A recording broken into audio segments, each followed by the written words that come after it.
My name is Lauren, and if there's one thing I've learned in my years of working, it's that hard work doesn't always get you the recognition you deserve.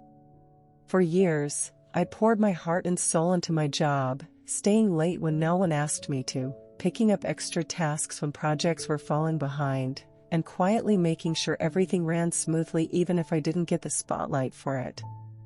I thought, maybe if I just worked harder, eventually the right people would notice.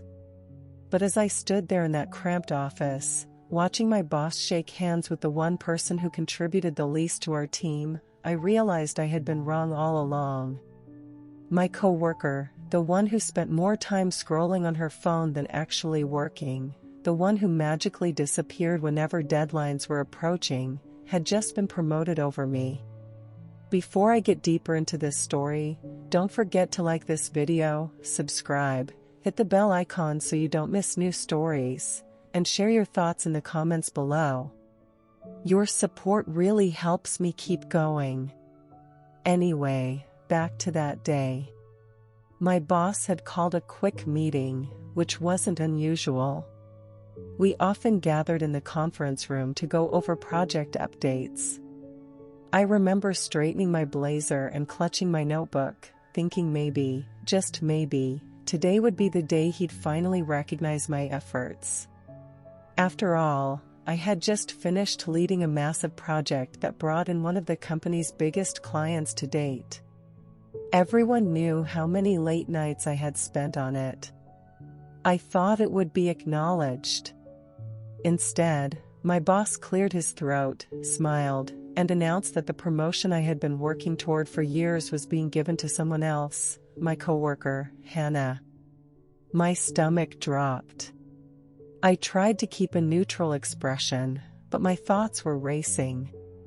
Hannah? The same Hannah who constantly came in late and left early? The same Hannah who somehow had family emergencies every other week and missed crucial meetings? I glanced around the room to see if anyone else was as shocked as I was, but most of my colleagues just clapped politely, some even forced smiles. A few exchanged glances that told me I wasn't the only one who thought this was unfair. But nobody spoke up. I couldn't even process the rest of what my boss was saying. I just stood there, nodding absent-mindedly while Hannah beamed, as though she had earned this moment. She hugged our boss, thanked him loudly, and gave this little speech about how excited she was to take on the new responsibilities. The whole thing felt surreal, almost like I was watching a scene in a movie, except it was my real life. After the meeting, a few coworkers patted me on the shoulder in sympathy, whispering things like, "You deserved it more," or "I don't know what he was thinking." But sympathy didn't help. What I wanted was acknowledgement from the person who had the power to make the decision. I wanted to know why years of sacrifice, dedication, and proven results meant nothing. I went back to my desk and stared at my computer screen, pretending to work. My hands were trembling as I typed nonsense into an email draft. I kept thinking of the nights I had stayed in the office until midnight, eating cold takeout at my desk, while Hannah was long gone. I thought about the weekends I had missed with friends and family because I was catching up on reports or preparing presentations. I thought about all the times my boss had said things like, "We'll talk about your future soon," or, "I really value your work." Value. What did that word even mean if it didn't translate into opportunities? I barely heard Hannah when she walked over to my desk later, smugness dripping from her voice. "Hey, Lauren," she said, twirling her new office key card in her fingers. "I just want you to know I'm going to do my best in this role. I hope I can count on your support." Support? The audacity nearly made me laugh. She wanted my support, after she had been rewarded for my efforts. I forced a polite smile and muttered, "Of course." But inside, I was boiling. That night, I couldn't sleep. I kept replaying the meeting in my head. The betrayal. The humiliation. The fact that everyone had seen me passed over like I was invisible. I realized I had been waiting for validation from people who were never going to give it to me. And that's when a thought crossed my mind, maybe it was time to stop waiting. The next day, I sat down at my desk with a decision already forming in my heart. I opened a blank document and began writing my resignation letter. It wasn't an impulsive choice, it was the result of years of frustration and a moment of clarity. I poured my emotions into that letter, carefully choosing my words so they reflected not just my disappointment, but also my dignity. I wrote about how grateful I was for the opportunities one had been given, but also about how I could no longer thrive in an environment where dedication was overlooked and mediocrity was rewarded. I wrote about my desire to grow, to be challenged, and to contribute somewhere that actually recognized effort. And then, at the very end, I added a single line, a line that I knew would sting when my boss read it, a line that carried all the weight of my disappointment and truth. I didn't want to just walk away quietly. I wanted him to understand what he had lost by underestimating me. As I saved the letter, I felt a strange mix of fear and relief. Fear of the unknown, because leaving meant stepping into uncertainty. But relief, because for the first time in years, I was reclaiming my power. I didn't know yet how my boss would react when he read that final line, but deep down, I suspected it would change everything. I sat at my desk the following morning, staring at my computer screen as if it held the answers to my life. The resignation letter I had written the night before was sitting quietly in a folder on my desktop, waiting for me to decide what to do with it. Part of me was terrified to hit send. Walking away from a job I had invested years into felt like jumping off a cliff without knowing if there was solid ground beneath me. But the other part of me, the part that was tired of being overlooked and humiliated, was pushing me to finally take control. Hannah had come in late again, sipping her overpriced coffee like she had conquered the world, and everyone pretended not to notice. My boss even greeted her with extra enthusiasm, as if her mere presence lit up the office. The sight of it made me sick. That's when I knew. Enough was enough. I opened the email app, attached the letter, and took one last deep breath. My hands hovered over the keyboard. For a split second, doubt crept in. What if this was a mistake? What if I never found another job? What if people thought I was running away instead of standing up for myself? But then I remembered that meeting. I remembered Hannah's smug grin.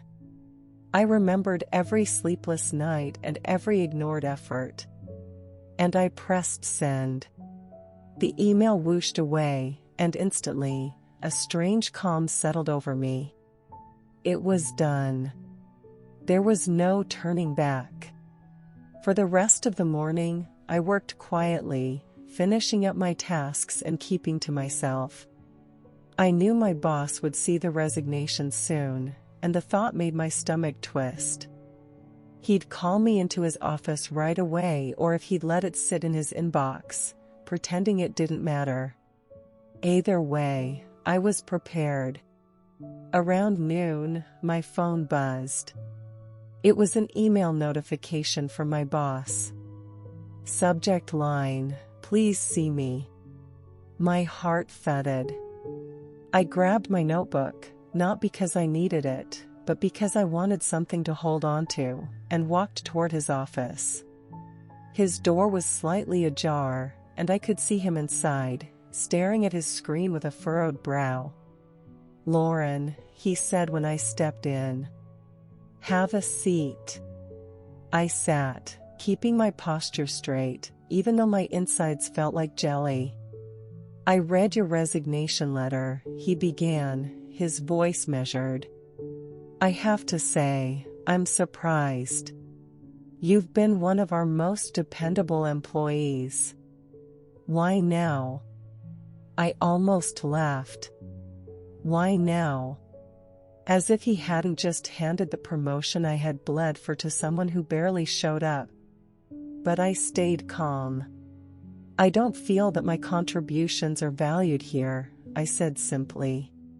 I've given everything to this job, and when the opportunity for growth came, it was given to someone else. That told me everything I needed to know. He sighed, leaning back in his chair.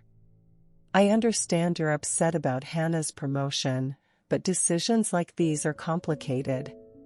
Complicated? I asked, finally letting a little edge creep into my voice. I led the project that landed us the biggest client we've ever had. I've consistently delivered results. Hannah has a track record of missed deadlines and absenteeism. What's complicated about that? He looked uncomfortable, and for a moment, he didn't answer. I realized then that maybe it hadn't been about performance at all. Maybe it was politics. Maybe Hannah knew how to play the right game with the right people. Whatever the reason, I knew I wasn't going to get the answer I deserved. I respect your decision, he finally said, rubbing his temples. But I hope you'll reconsider.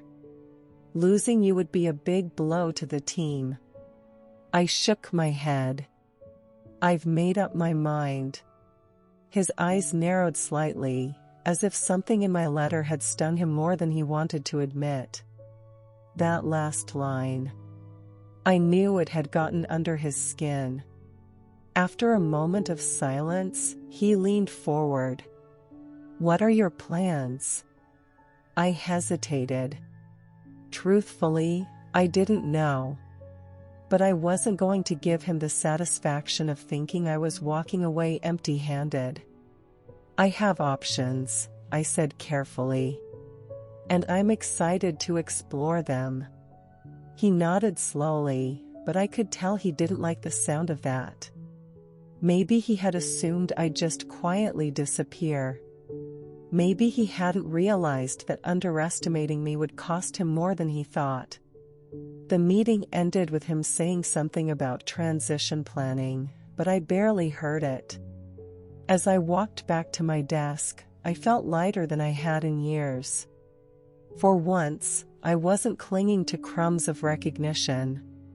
I was standing up for myself. Over the next few days, the office buzzed with whispers. People had found out I was leaving, and many came to my desk to say how much they'd miss me. A few even admitted they were shocked about the promotion decision. One colleague, James, leaned in and whispered, "Honestly, you should have been the one." Everyone knows it. That validation meant something, but it also made me sad. Why were people only saying it now, when I was already halfway out the door? Meanwhile, Hannah strutted around with her new title, giving orders like she had suddenly transformed into a leader. It was almost comical watching her try to act authoritative when she barely understood the projects. But instead of feeling bitter, I found myself smiling. Because soon, her incompetence would reveal itself, and I wouldn't be there to clean up the mess. One evening, as I was packing up to leave, Hannah stopped by my desk. "So, you're really leaving?" she asked, sipping her coffee. "Yes," I said simply. "Well," she said with a little smirk, "I guess not everyone is cut out for this environment. It's tough, you know?" I looked at her and, for the first time, felt no anger. Just clarity. "You're right," I said calmly. "Not everyone is cut out for it. Some of us expect fairness. Some of us know our worth." Her smirk faltered for just a second, and I turned back to my desk, letting the silence hang. That night, I went home and opened my laptop. I updated my resume, polished my LinkedIn profile, and began reaching out to contacts I had made over the years.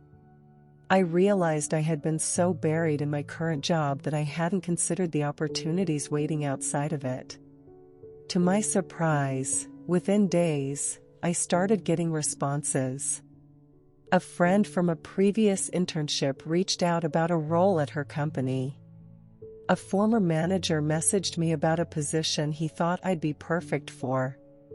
For the first time in a long while, I felt excited. And as I lined up interviews, I thought about that last line in my resignation letter, the one that had clearly rattled my boss.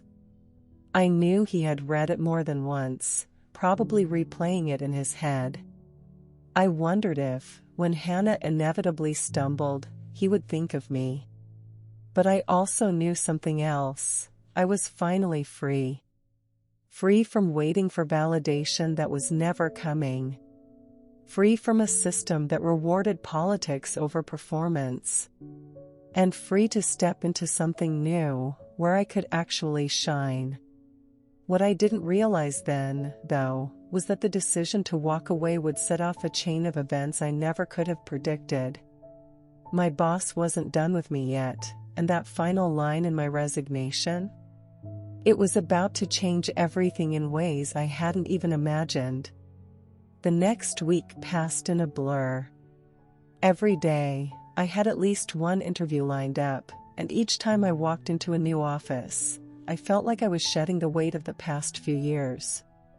I was no longer the dependable one who was taken for granted. I was someone with skills, with experience, with options. And for the first time, people actually looked at me like I mattered. One company in particular stood out. Their office was bright and modern, filled with energy that felt completely different from the drained atmosphere I had been drowning in. The hiring manager listened carefully as I spoke about my projects, nodding along, impressed with the numbers I quoted. When I explained how I had handled last-minute crises and turned failing campaigns into successes, her eyebrows shot up. "That's exactly the kind of problem-solving we need," she said. For the first time in forever, I felt seen. At the same time, things at my current job started shifting in ways I hadn't expected. Hannah, unsurprisingly, began to falter in her shiny new role. She was used to delegating everything, but now the things she was supposed to lead were piling up. I overheard two colleagues whispering near the break room about how she had already messed up a client call, forgetting key details and stumbling through answers. Another day, James stopped by my desk and quietly said, "She asked me to redo a report 3 times, and she still doesn't get it. Honestly, I don't know how long this is going to last." Part of me wanted to gloat. But mostly, I just felt detached, like I was watching a play I had already walked out of. This wasn't my problem anymore. Still, I couldn't ignore the strange way my boss started treating me. He'd pass by my desk more often, asking how I was doing, if I needed anything, even offering me extra help for tasks I didn't ask for. It was so out of character that I almost laughed. He hadn't cared before, why now? Then I realized. He was worried. That last line in my resignation letter must have rattled him more than I thought. One afternoon, he called me into his office again. I sat down, and he leaned forward, his expression strangely serious. "Lauren," he said, "I've been thinking about your decision. I don't want to lose you. What would it take for you to stay?" The question caught me off guard. Just a week ago, I had been invisible to him. Now he was acting like I was the backbone of the company. I took a deep breath. "It's not just about a title or money," I said carefully. It's about respect. It's about being valued for the work I've done. And frankly, I don't think I can get that here anymore. His jaw tightened, like my honesty stung. I'll be frank with you, he said. Things with Hannah aren't going as smoothly as I hoped. She's new to leadership, and maybe I rushed that decision. If you reconsider, I can promise you more responsibility, maybe even a path to management in the near future. For a second, I almost laughed at the irony. He had handed Hannah the promotion without hesitation, but only when it started backfiring did he realize I was the one who could actually hold things together.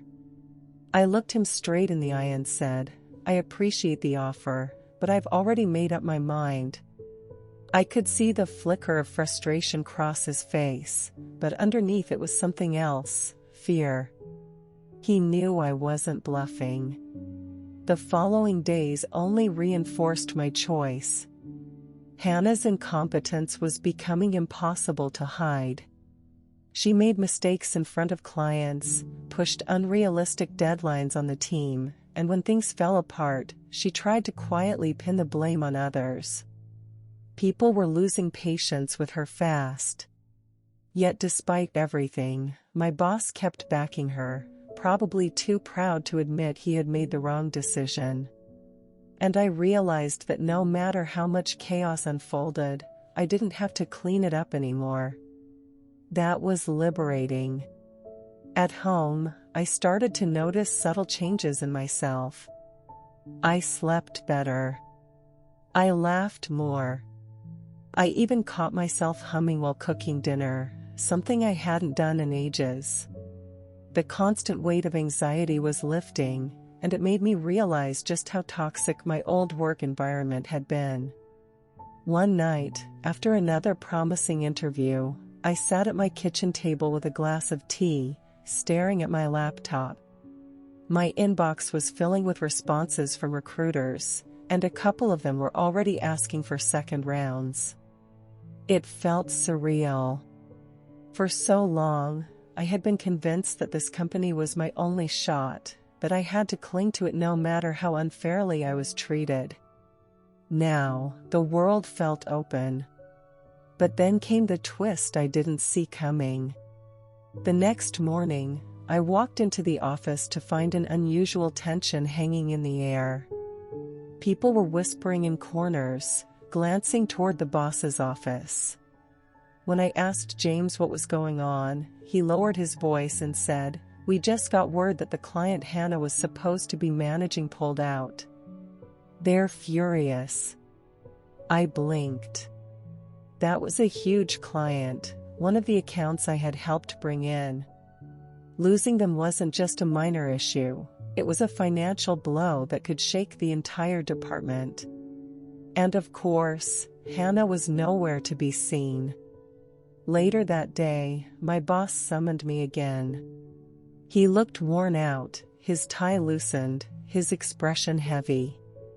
"Lauren," he said quietly, "I know you've already given notice, but I need your help. Please. You know this client, you know the account. If there's any way to salvage it, I need you on this." For a moment, I just stared at him. This was the same man who had doubted me, overlooked me, and given everything I worked for to someone else. Now he was practically begging me to fix the mess. I took a slow breath. "I'll do what I can," I said finally, "but let's be clear, I'm still leaving." He nodded, his jaw tight, but he didn't argue. I spent the rest of the day drafting emails, pulling data, and preparing reports that could potentially reassure the client. It was exhausting, but strangely empowering too. Because this time, I wasn't doing it for his approval. I was doing it because I wanted to end things on my terms, not as the person they ignored, but as the person they couldn't do without. That night, as I shut down my computer, I realized something important. I wasn't just leaving a job. I was leaving behind a version of myself that accepted being overlooked. I was stepping into a new chapter, and no matter what happened with this client, my future was already brighter than anything this company could offer. And yet, I couldn't help but wonder, what would happen when my boss finally reached the last line of my resignation letter again? Because deep down, I knew it wasn't just a throwaway sentence. It was a warning. And soon, he was going to realize just how serious I was. The next morning, I walked into the office with a strange calmness. I wasn't here as a desperate employee trying to prove herself anymore. I was here as someone who knew her worth and was already halfway out the door. Still, the situation with the client needed handling, and I wanted to see it through, not for my boss's sake, but for myself. I sat down at my desk and pulled out the files I needed. My fingers moved quickly across the keyboard, drafting a detailed proposal to address the client's concerns. I listed every step we could take to regain their trust, every possible solution, every assurance they might need. I knew these people personally. I had worked with them for months, earning their confidence before Hannah ever came into the picture. If anyone could pull this back from the edge, it was me. Around noon, my phone buzzed. It was the client's representative, the one I had built the strongest connection with. "Lauren," she said, her tone frustrated, "I don't know what's going on over there, but things have been slipping.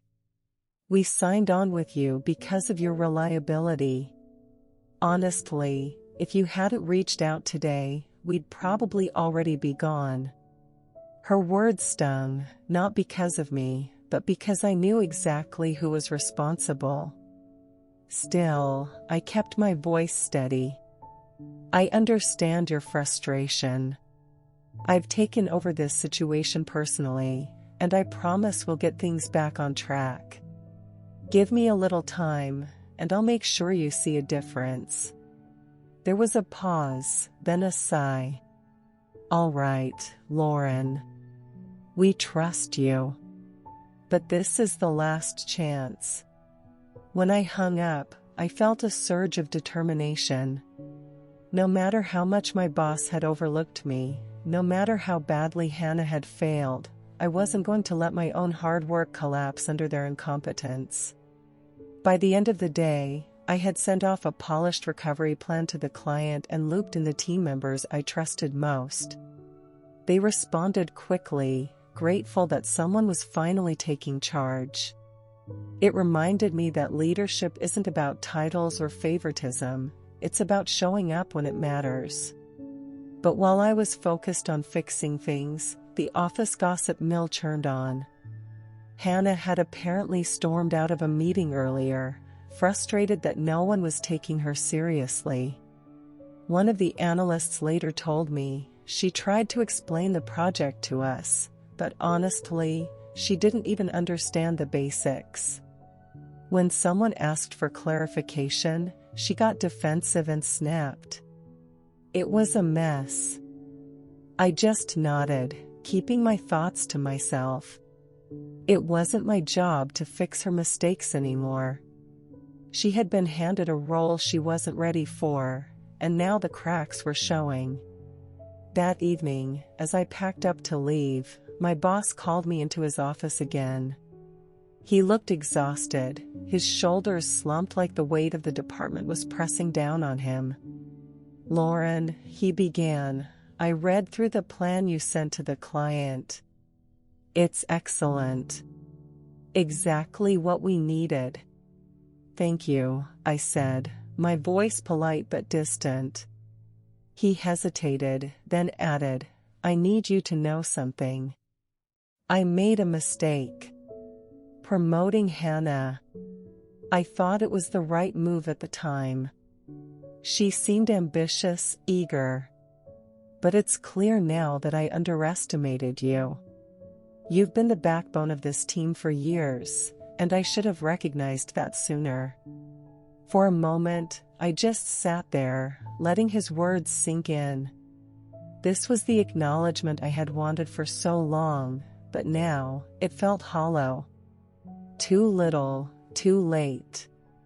I appreciate you saying that, I replied finally, but my decision hasn't changed. I've given too much here without being valued in return. I need to move forward. His eyes flickered with something almost like panic. Lauren, please. Think about it. We can renegotiate your role, your pay. You name it. I shook my head slowly. It's not about money anymore. It's about respect.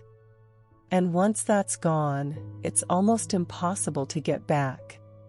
His face tightened, but he didn't argue. Deep down, I think he knew I was right. The following week, the client responded positively to the recovery plan. They weren't pulling out after all, and they specifically thanked me for stepping in. The relief on my boss's face was obvious, but he didn't say much. I knew why, because every victory I delivered only highlighted how badly he had misjudged me from the beginning. Meanwhile, Hannah was unraveling fast. She started avoiding eye contact with me, her usual smugness replaced by a kind of brittle defensiveness. Once, in a meeting, she tried to interrupt me while I was presenting the plan updates, but the client interrupted her instead, saying, "No offense, but we'd rather hear from Lauren. She actually knows what she's talking about." The silence that followed was brutal. Hannah's face turned red, and she muttered something under her breath, but the damage was done. Everyone in the room saw it. She wasn't fit for the role she had been given. At home, I found myself reflecting on everything that had happened. There was a strange satisfaction in watching the truth unfold, in seeing the very people who doubted me finally face the consequences of their choices. But I didn't feel bitterness anymore. Just closure. The closer my final day came, the more restless my boss became. He started dropping hints that maybe the company couldn't handle losing me right now, that the timing was terrible, that I was too important to walk away. And yet, none of it moved me. I wasn't staying. Then came the moment I had been waiting for. Late one evening, after most of the office had cleared out, my boss called me in one last time. He had my resignation letter in his hand, and I could see the crease where he had unfolded and refolded a dozen times. His eyes were fixed on the bottom of the page, the line I had written with deliberate finality. Finally, he looked up at me, his expression somewhere between disbelief and dread. "Lauren, did you really mean this?" he asked softly. I didn't flinch. Every word. He leaned back in his chair, exhaling heavily. I could tell the reality was sinking in, that once I walked out, the safety net he had taken for granted would vanish. And this time, there was nothing he could say to change my mind. As I left his office that night, a strange peace settled over me. The battle was already won. Not because I got revenge, or because he admitted his mistake, but because I had finally reclaimed my power. And the last line of my resignation, the one that made his hands shake when he read it, was only the beginning of the truth he was about to face. The morning of my last week at the company felt different. I walked through those glass doors with no weight pressing down on me anymore. For years, I had carried the burden of proving myself to people who didn't want to see my worth. Now, I wasn't trying to impress anyone.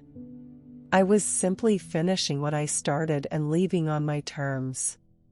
Every time my boss looked at me, I could see the tension in his jaw. He didn't talk about it, but I knew that the last line of my resignation letter haunted him. That single sentence had shaken him more than all the times I had confronted him in person. In the break room, whispers followed me around. "Did you hear she's leaving?" one of my coworkers murmured. "I heard she's got an offer somewhere else already. A big one." Someone else added, "Honestly, I don't blame her. She deserved that promotion more than anyone. Hannah can't even handle the clients." I didn't comment. I just poured my coffee and went back to my desk, letting them speculate. What they didn't know yet was that the truth was even bigger than what they were imagining. That afternoon, the department had a meeting with senior leadership. Usually, these meetings were routine updates, numbers, performance, client relations. But this one had a sharper edge to it. The executives had clearly noticed the mess Hannah was creating and wanted answers. When it came time to present, Hannah stood at the front of the room with trembling hands. Her voice wavered as she tried to explain the strategies she was implementing, but her words were scattered, filled with vague promises and no real solutions. The executives frowned. One of them finally said, "This doesn't align with the reports we've been receiving. Our clients don't seem happy, and we've been told Lauren has been handling most of the workload anyway." "Is that accurate?" All eyes shifted to me. I kept my face neutral, but inside, I almost smiled. For the first time, the truth was being spoken aloud in a room where it mattered. "Yes," I said simply. "I've been working with the clients directly and managing the recovery plan. It's been effective so far, but it's only sustainable if the leadership supports it." The room fell silent. Hannah's face turned crimson, and she tried to protest. "That's not true, I've been..." But the executive cut her off sharply. "Enough. It's clear you're out of your depth. We need results, not excuses." For once, I didn't feel invisible. I felt seen. And I knew that was only the beginning. After the meeting, my boss called me into his office again. He looked drained, as if he hadn't slept in days. He rubbed his temples and finally said, "Lauren, I need to ask. What exactly did you mean in your resignation letter? That last line, 'By the time I leave, you'll understand what you've lost.' What did you mean by that?" I met his gaze without hesitation. "I meant exactly what it says. This company has been surviving off my work for years. You didn't notice because you were too busy rewarding the wrong people. But when I'm gone, you'll see just how much I held everything together. Not out of loyalty to you, but because I cared about the clients and the people I worked with. The moment I walk out of here, that safety net is gone."